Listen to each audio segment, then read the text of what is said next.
Rockjam, Terrenure.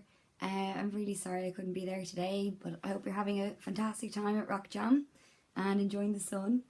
Barry has asked me to answer a few questions for you. So here it goes. So the first one, what made you decide to become a musician? Well, let me see. I suppose I was about 7 years old, and I'd been singing before then, but at 7, like my dad was a musician, full-time professional musician, and back then you didn't have computers or iPads or iPhones. All you had was your notebook and a pen, and you literally had to write down all of the lyrics from the songs. So you wouldn't have an iPad to look at, you know, on the stage while you're trying to sing a song. So you literally had to press play on a cassette tape as well. It wasn't a CD. So you press play on the cassette tape, you write down a line, you stop it, and then you rewind it, and then you make sure it's right, and then you continue each line all the way down the song. It takes forever.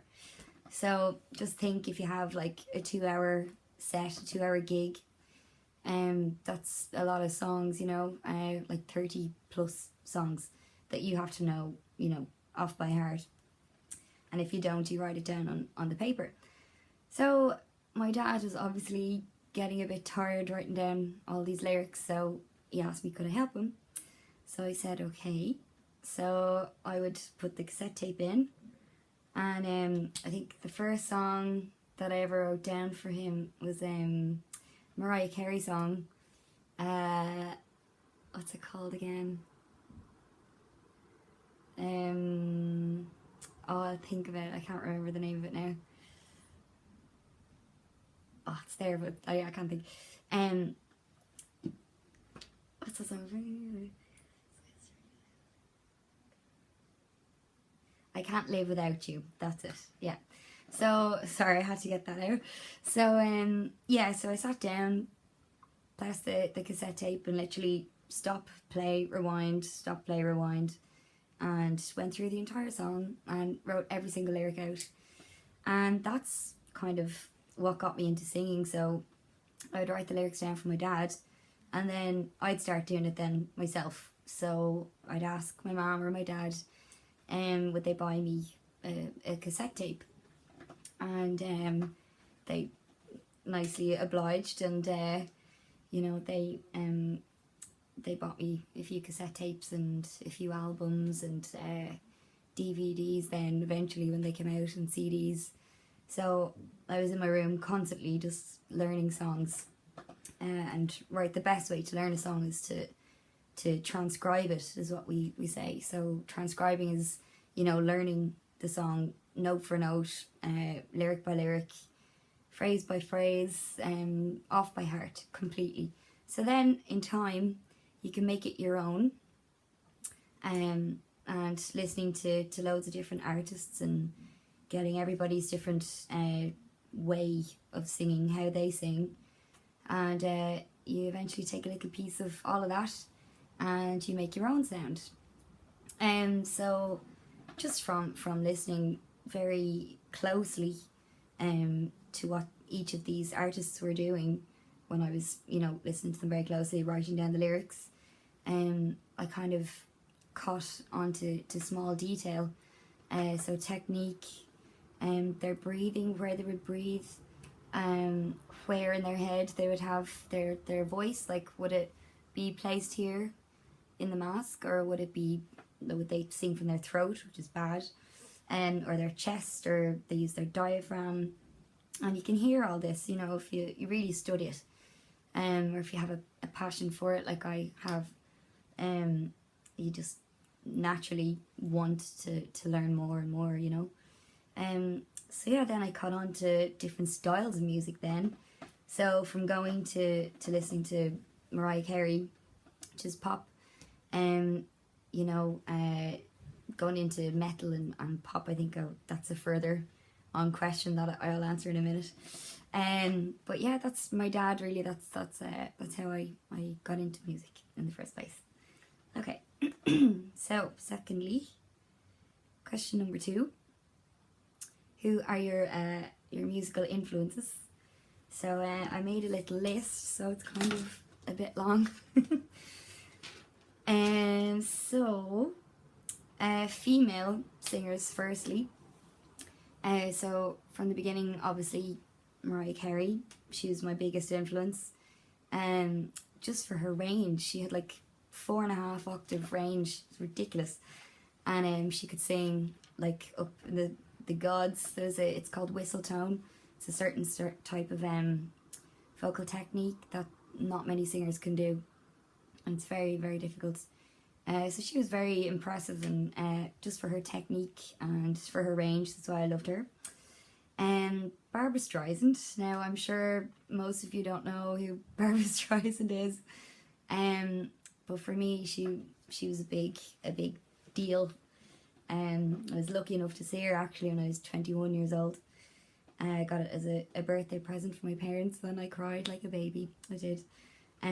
But she's amazing. So if you're into musicals at all, or West End shows or Broadway shows, anything like that, Barbra Streisand portrays that in her singing, but she also applies it to her acting skills. So she's an actress as well. So she takes all that musical ability and puts it into film. So she has unbelievable amount of emotion. It's just bursting out of her when she sings, and I couldn't help but completely fall in love with her. She's my absolute hero. I adore Barbra Streisand. So emotion is extremely important when you're singing. That you're not just singing the songs, you're not just saying the lyrics, that you actually feel them and you connect with them and you truly mean them when you sing, so that the audience can connect with you. It's very important. That's how you get fans. So then, who else have I got here now? Diana Ross, obviously for her insane stage clothes back then. She was in a girl group called the Supremes. Fantastic music, great musicians that she worked with. And she had mad hair, really, really big hair. She was brilliant. I loved her dresses and everything. She's great. Celine Dion, for her power. She was able to use that diaphragm, and she really showed me how to project and how to not be afraid of your own sound, and to just knock people out of the park with your voice and your power, and be strong. And she's amazing. And her accuracy to pitch, she was just spot on with all of her notes. Amazing. So yeah, with her it's just unbelievable amount of confidence. So I got that from her. Who else? Whitney Houston for dynamics.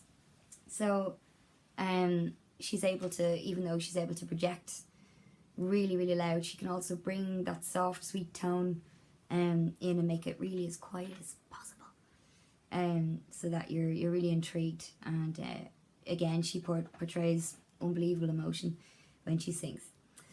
And then who else is there? Yeah, so they're all pop, really, all that I've mentioned. Ella Fitzgerald, she's the queen of jazz. If you like jazz, her technique is unbelievable. She's very, very precise with every single note that she sings, but yet she's lazy with it. So she knows those notes and those scales so well that she's able to just dip in and out of choosing whichever note that she wants. Like, it's not written completely, she's able to improvise, is what we say. So improvising means just being free with the notes and being comfortable enough to use them to your own ability, to make your own little melody, to make it sound lovely. So she's incredible with that, and also with power, dynamics, her vocal range. I could go on and on and on with Ella. She's amazing. And then more modern, obviously Beyonce. Love Beyonce.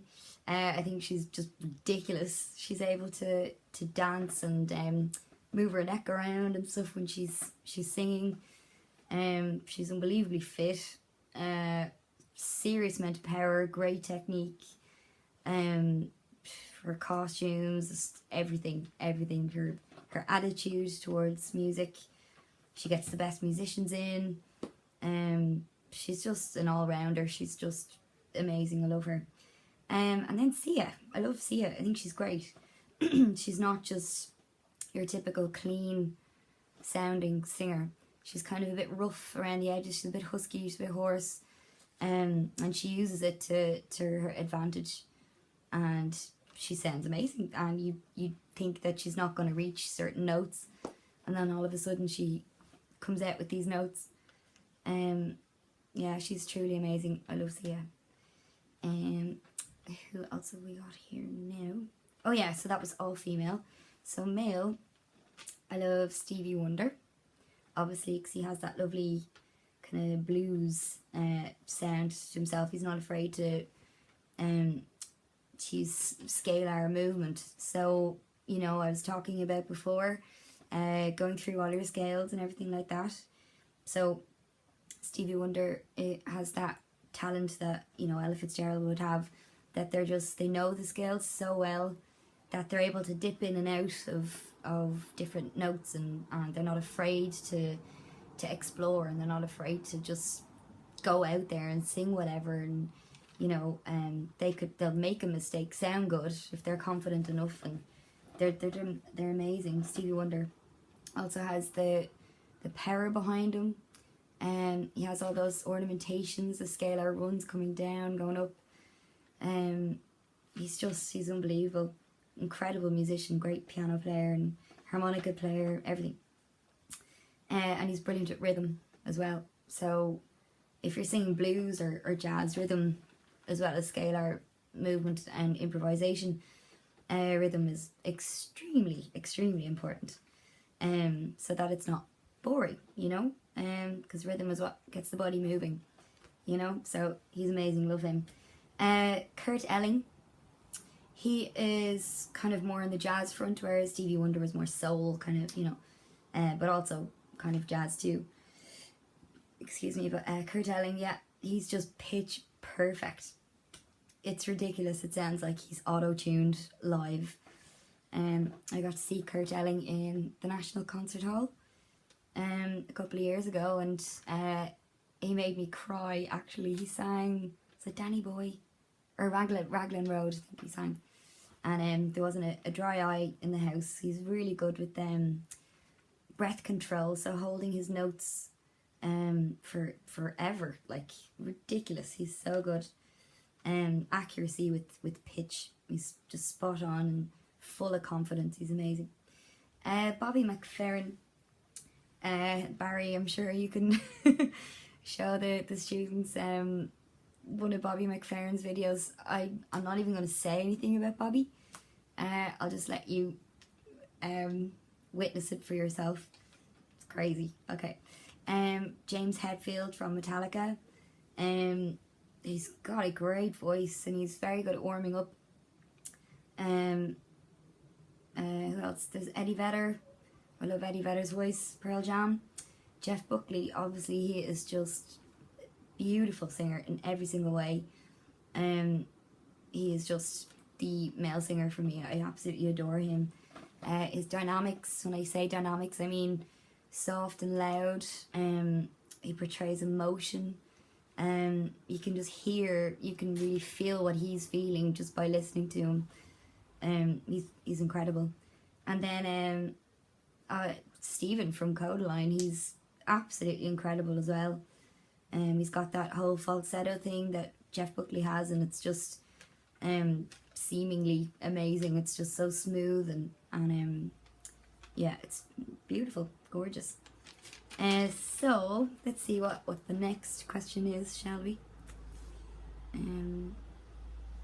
Okay, I might make this one half, so I'll send you the other half now.